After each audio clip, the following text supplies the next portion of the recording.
এই প্রজেক্টের কিছু কাজ তো অনেক বছর ধরে চলছে হয়েছে কিছু একটা কম্পোনেন্ট নিয়ে আজকে আলাপ হচ্ছিল। ওখানে একটি থানা আছে, আপনারা জানেন, শাহবাগ থানা। ওই থানাটা ওখানে নির্মাণ করার জন্য একটা প্রস্তাব ছিল ওই প্রকল্পেরই আওতায়।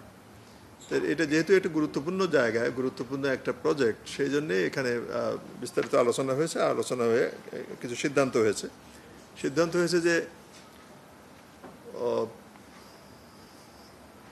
উত্তর দিকে মুখ করে ওখানে সুইটেবল জায়গাতে যতটুকু কম জায়গা নিয়ে পারা যায় একটা থানা ওখানে তৈরি হবে।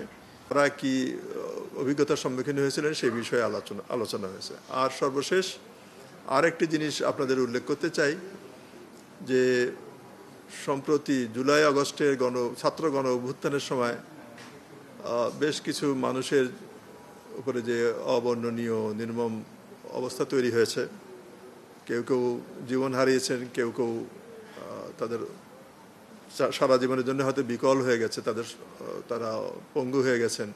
এরকম বিষয়ের উপরে একটা ছোট্ট প্রামাণ্যচিত্র প্রদর্শিত হয়েছে। এটা ফর্মাল এজেন্ডাতে খুব বেশি আইটেম ছিল না, যেগুলো ছিল অবশ্যই ইম্পর্ট্যান্ট ছিল।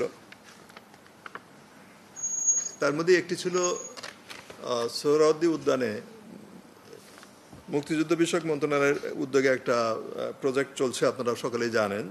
ঢাকাস্থ সোহরাওয়ার্দী উদ্যানের স্বাধীনতা স্তম্ভ নির্মাণ এর সাথে আমাদের বাংলাদেশ সরকারের একটা বড় প্রতিনিধি দল কয়েক সপ্তাহ আগে তারা ভিজিট করেছিলেন ওয়াশিংটনে এবং নিউ ইয়র্কে।